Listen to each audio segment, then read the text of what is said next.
Nyinga en Pastor Joseph Agali. Arwaki e chenro mar Pisoko.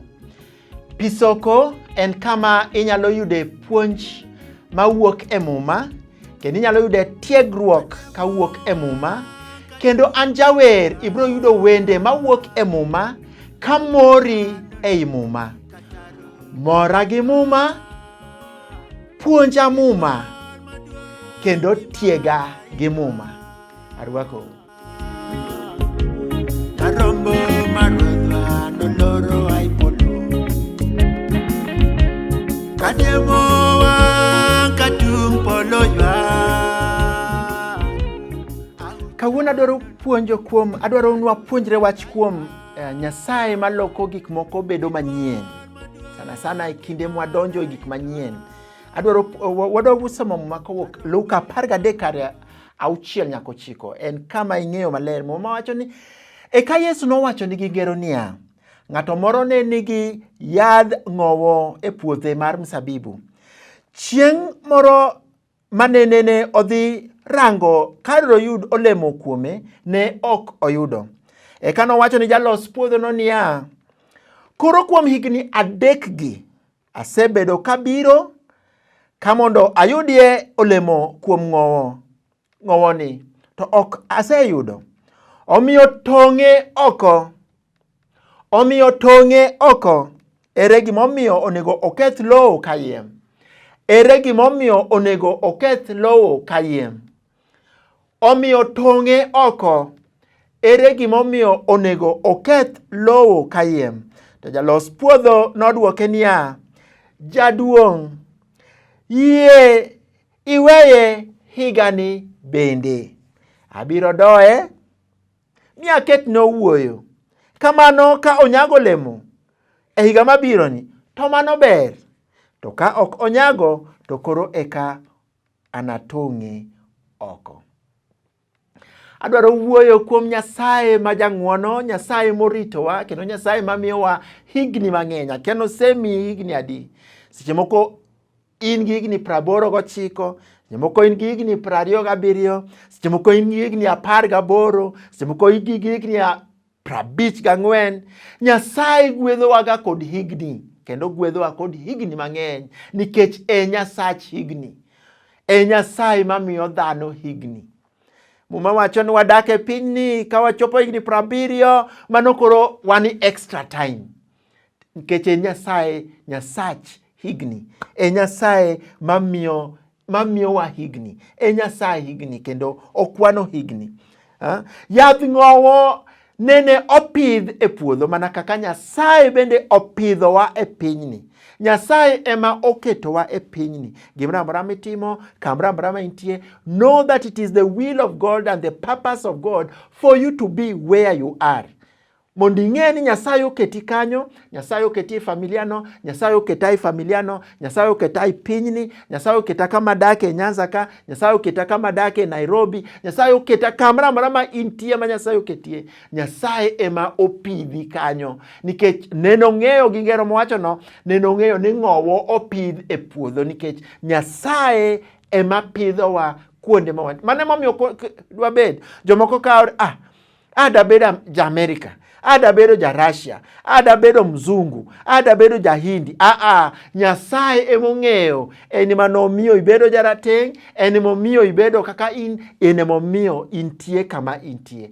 Pak Nyasaye mondo nikech Nyasaye moketi kanyo. Nyasaye oketi kanyo, Nyasaye opidhi kanyo with a special purpose. Kano okete kanyo nochweyo dhano ni mondo dhano ohere, mondo dhano opake, mondo dhano omiye duong', mondo dhano omi Nyasaye duong' e kinde ka kinde. That is why we exist. Kanadongo wadhi Catholic catechism, ipenjo Nyasaye nochweya nang'o? Ing'e kaka ne niduoko. Ing'e kaka ne niduoko. Nyasaye ochweyi, Nyasaye ochweya mondo ahere, mondo atine, mondo amiye duong' gimoro amora matimo. Ng'owo bende nopidhi ni ng'owo mondo onyag olemo. Nyasaye otimo kamano En ema otimo kamano nikech en ema ong'iyo gimoro amora, en ema ong'iyo gimoro amora ma dhano kale. Nyalo bedo ni isebedo matuo, Nyasaye ong'eyo. Nyalo bedo ni okin kaka onego bed ni dhi, Nyasaye ong'eyo. Nikech Nyasaye ema opidhi kanyo. Nyasaye ema pidho ji. Mar ariyo, ng'owo nene onge olemo. Higa mokwongo, higa mar ariyo, higa mar adek. Obiro kae, asebet kabiro kae to kayud olemo.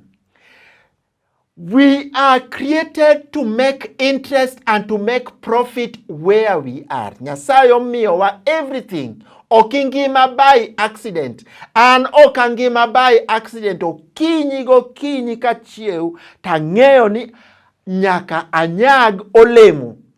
Anyaka anyag olemo ni ng'ano mopidha. Ni ng'ano moketa e puothe. An ka mondo anyag olemo. Ting'eyo maber ni every tree bears fruit. Obed mar maembe, obed mar apoyo, obed mar ang'o. Ka okinyag olemo, to the best thing ma iwacho kanego timni en tong'e oko. Ang'o momiyo oketho puodho? Kama entieno inyalo muke, kose muke kati tong'e oko, bang'e to wapidhe oduma, bang'e to wapidhe maembe, bang'e to wapidhe machungwa, bang'e to wapidhe apoyo. Nikech tong'e oko. Why must you waste the soil? Akia ka ngimani osebedo kiketho, king'iyo ngimani be isebedo profitable. Ka ok in profitable, check yourself.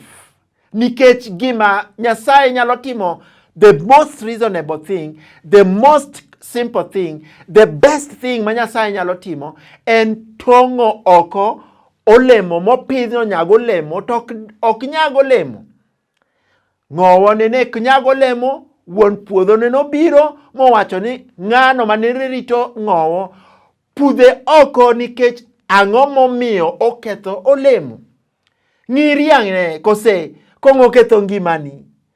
Seche moko ne ni dongo maber, bang'e idonjo anjao. Anjao ketho ngimani. King'iyo ngimani en minus. Inyalo chako duogo miwach ere kaka ngimana nyalo duogo kendo. How can I be profitable? Nikech ok ngima for nothing. Ingima for fruit. To fruit no ok en mari. Maembe ok nyaga olemo mar maembe mondo maembe ocham maembe. Apoyo ok nyaga olemo ma apoyo mondo apoyo moket kanyo ocham poi kata apoyo manie wiye.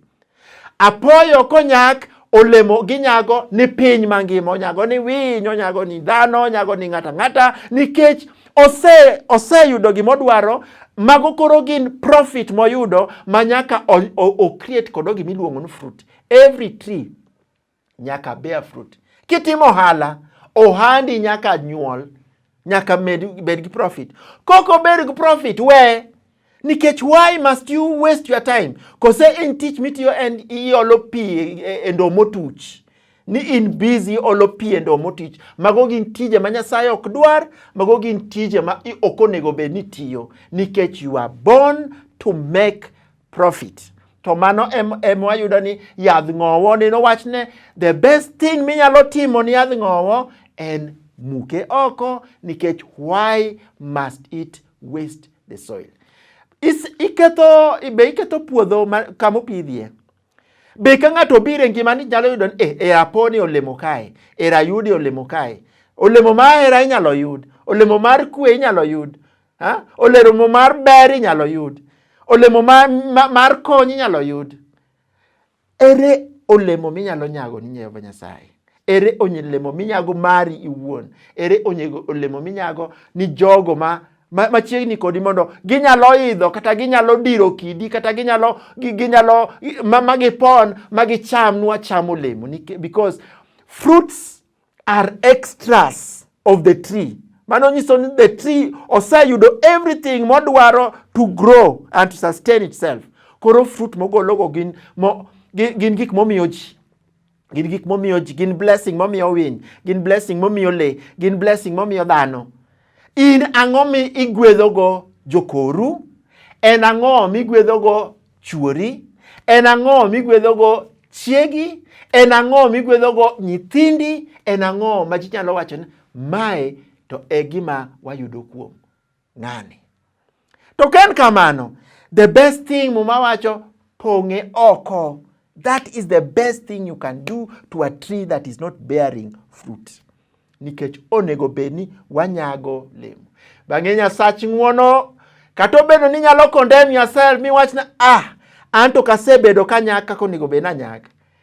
Nyasach ng'uono Nyasach higni nowacho miye higa ni bende. Mede higa achiel. Bang'e jarit puodho be nowacho abiro doye, abiro keto ni owuoyo. Nyasaye mang'uon, gimodwaro en olemo. Nyasaye mondo Arwadha kendo Nyasacha, achung'e mbele ni kawuono, anahul duong'ni maler, kendo anapak nyingi ndalo duto nyaka chieng'. Achiwo ringira mondo bed ka misango maler chuny mangima, kaparo ng'uono mitimo naga pile. Achiwo ringira mondo bed ka misango, achiwo ringira mondo bed ka misango maler chuny mangima, kaparo ng'uono mitimo naga pile. Achiwo ringira mondo bed ka misango.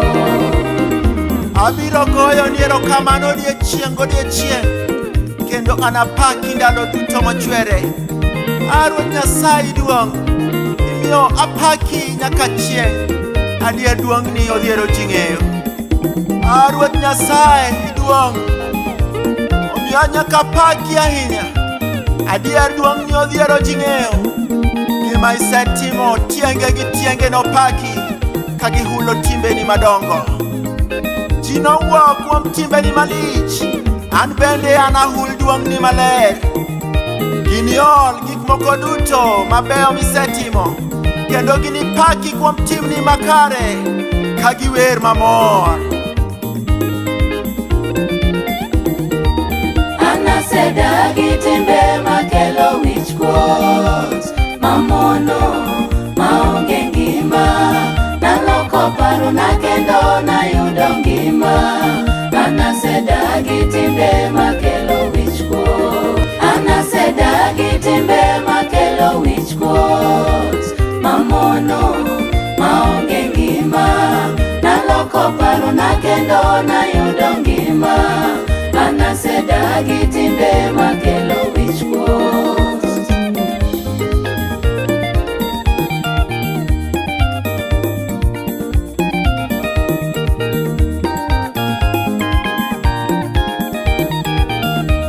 Nyasaye jang'wono, kendo okecho ji, iye okwang' piyo, kendo ohero ji gi hera mosiko. Otimo maber ni ji duto, kendo okecho gik moko duto mane osechweyo. Kuom mano Ruoth Nyasaye, chwochni duto biro paki, kendo jogi biro goyo ni erokamano. Wapako nyingi okinyi masani Jehova Nyasacha. Gini twak kuom duong'ni maler mar lochni, kendo gini nyis kaka tekoni ng'ongo, mondo ji duto ong'e timbeni madongo kod duong' maler mar lochni. Lochni en loch mochwere Ruoth Nyasaye. In e Ruoth nyaka chieng'. Ruoth Nyasaye ochopo singruokne, kendo timbene beyo kinde duto.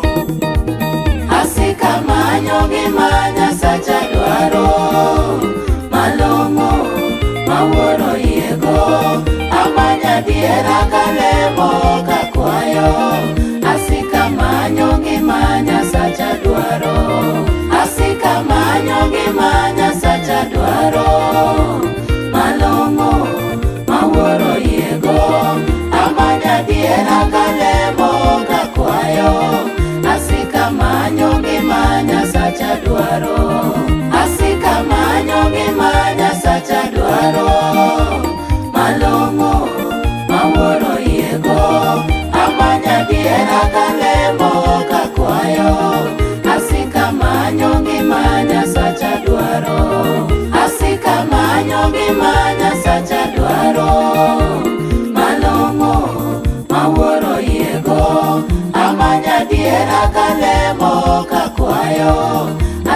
Asika manyo gima Nyasacha dwaro.